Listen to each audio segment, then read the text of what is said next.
যে যখন ৩৫ বছর ছিল তখন তার ভিতরে উত্তেজনাটা অন্য রকমের ছিল, আর এখন সেরকম মনে হয় না। কেননা সেরকমের উত্তেজনা তার ভিতরে দেখি না, আর সে পারেও না। এখন যাওয়ার আগে সে ফুতায় যায়, আর তার জিনিসটা, তার যন্ত্রটা হাজার চেষ্টা করলে এখন আগের মতো স্ট্রং হয় না। আসলে যখন তার বয়স শেষ তখন আমার বয়স শুরু। তোই আমার বয়স যত শুরু তখন আমি একটা মেয়ে কিভাবে থাকবো। আজকে আমার জীবনের কিছু ঘটে যাওয়া কিছু সত্য ঘটনা নিয়ে আসছে। আসলে অল্প বয়সে মেয়েদেরকে কখনো বিয়ে দিবেন না। মেয়েদেরকে একটু বয়স করে বিয়ে দিবেন, দিলে মেয়েরা শান্তি পাবে। আর যার সঙ্গে বিয়ে দেবেন সেও সুন্দর করে সংসার করতে পারবে।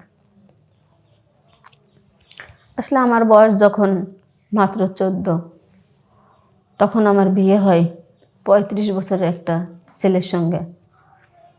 তো বিয়ে হওয়ার পরে যখন সে ঘরে এসে দরজা বন্ধ করত, তখন আমার ভয়ে দম বন্ধ হয়ে আসতো। না জানি সে আমার সঙ্গে কি করবে আর কেমনে কি করবে, এটা ভয় সবসময় মনের ভিতরে থাকতো। তারপর একদিন এরকম করে করে পরে একদিন স্বামী আইসা রুমের দরজা লাগাইছে। দরজা লাগাইলে আমি ভয়ে, আগের দিন আমার খুব কষ্ট দিছে, পরের দিন আবার যখন দরজা লাগাইছে রাত্রে, তখন আমার খুব ভয় লাগতেছে। ভয় লাগলে আমাকে বলতেছে যে ভয় পেও না, কালকে জোরে দিছে আজকে আসতে দেব, তুমি ভয় পেও না।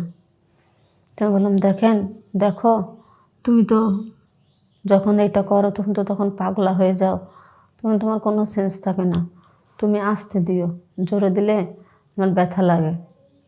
আচ্ছা ঠিক আছে। তো তখন সে আমার আস্তায় দিল, আমি একটু হয় নাই। এরকম করতে করতে অনেকটা দিন, সংসারের বয়স অনেক দিন হয়ে গেল। হয়ে যাওয়ার পর তখন আমার বয়স 25 হয়ে গেছে, আর আমার স্বামীর বয়স তখন 46 বছর 46 বছর আমার স্বামীর বয়স। তখন আমার স্বামী যদি ঘরে এসে দরজাও লাগায় তখন আমার কিছু মনে হয় না। কেননা জানেন, যে যখন 35 বছর ছিল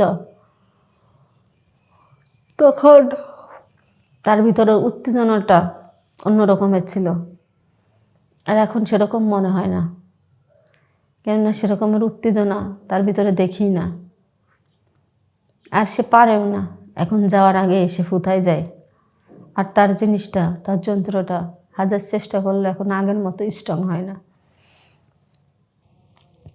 আসলে যখন তার বয়স শেষ তখন আমার বয়স শুরু।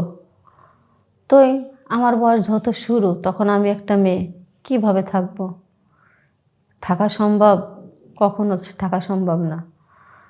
তো আমি এই কষ্টটা অনেক দিন আমার স্বামীর সঙ্গে শেয়ার করছি, বলছি দেখো তুমি যে আমার সঙ্গে এরকম করো, এখন আমার তো খুব কষ্ট হয়, তুমি এখন থাকো না আমার কাছে, সেরকম থাকতে পারো না। তখন আমার স্বামী বলতেছে দেখো আমি তো এখন মানে আমার বয়সটা বেশি হয়ে গেছে। তো বলতেছি তোমার বয়স বেশি হয়েছে, তখন এখন তোমার বয়স বেশি হয়েছে বলতেছো, আর যখন তোমার বয়স বেশি ছিল, কম ছিল আমার বয়স, তখন তোমার বয়স যখন ঠিক ছিল আমার বয়স তখন কম ছিল, আর এখন আমার বয়স, এখনই তুমি এই কথা বলতেছো, তাহলে তোমার প্রয়োজনটা আমি কার সঙ্গে মিটাবো, কার কাছে যাব আমি? তখন সে বলতেছে কেন, সারাক্ষণই সারা জীবনে যে এক রকমের বয়স থাকে বা সবসময় যদি একরকম জিনিস করা যায় তাহলে তো হয়। তো আমি বললাম যে কেন করতে পারবে না কেন, তো যদি করতেই না পারো তাহলে ওই সময় ওই টাইমে বিয়ে করার কি দরকার ছিল? বয়সটা হয়তো ঠিক বয়সের সময় বিয়ে করতা, তাহলে তো যদি ঠিক বয়সের সময় বিয়ে করতা তাহলে এরকম হইতো না। তুমি তো ঠিক বয়সে বিয়ে করো নাই, তাহলে এই কষ্টটা তো তোমার ফিল করতেই হবে। আর আমি তো তখন বুঝি নাই, বয়স কম ছিল। এখন তোমার পারফেক্ট বয়স, এখন আমার সব কিছু উত্তেজনা এখন আমার বাড়তে। এখন তুমি তোমারটা শেষ হয়ে গেছে, তাহলে আমার নিশ্চয় অন্য কোনো লাইন ধরতে হবে। তখন আমার স্বামী বলতেছে, কি বলো এগুলা, এগুলা কি? এটা কি কোনো মেয়ের কথা, কোনো বাড়ির বউয়ের কথা, না কোনো ঘরের কোনো বাড়ির মেয়ের কথা? তাই বললাম যে তুমি যেটা ভাবতে পারো আর যেটা মনে করো সেটা তোমার ব্যাপার, সেখানে আমার কোনো কিচ্ছু না। যে আমার স্বামীর সঙ্গে এক কথায় দুই কথায় অনেক কথা কাটাকাটি, অনেক ঝড়গাঝাটি প্রায় এক প্রকার লাগলো। লাগার পর আমার স্বামী বলতেছে, আচ্ছা ঠিক আছে, তুমি টেনশন করো না, এরপরে তোমার পরিপূর্ণভাবে দেওয়ার জন্য চেষ্টা করব। তারপর আমার স্বামী একদিন একটা ডাক্তারের কাছে গেলে সেক্সের 2টা ওষুধ দিছে। 2টা ওষুধ দিছে, দিয়ে বলছে এই 2টা খান, খাইলে আপনার এটা ঠিক হইব। আসলে সে ওষুধটা নিয়ে এসে আমার স্বামী খাইছে। খাইলে কি হবে? কোনো কাজ হয় না। কেন কাজ হয় না সেটাও বলি। সব জিনিসের একটা সিস্টেম আছে, সময় আছে। সে সময় যদি পার হয়ে যায় আর সিস্টেমটা যদি চেঞ্জ হয়ে যায়, কখনো কিন্তু সেটা হওয়া সম্ভব না। আসলে মানুষে বুঝে না, তাই দূর মেরে ডাক্তারের কাছে যায় হার্বাল ওষুধ খায়। অনেক হার্বাল কোম্পানি আছে, তাদের সঙ্গে যোগাযোগ করে, অনেক ধরনের পদ্ধতি নেয়। আসলে সেইগুলো না কইরা ঠিকমতো হাঁসের ডিম, আপেল, কমলা লেবু, গায়ের দুধ এগুলা খাইলে যে শক্তি, যে এনার্জিটা আসে, ওইগুলা খাইলে তা আসে না। আরও শরীরে যে এনার্জি থাকে সেগুলো নষ্ট হয়। কিন্তু যারা বুঝে তারা কখনো এগুলো খায়ও না, এগুলো ব্যবহারও করে না।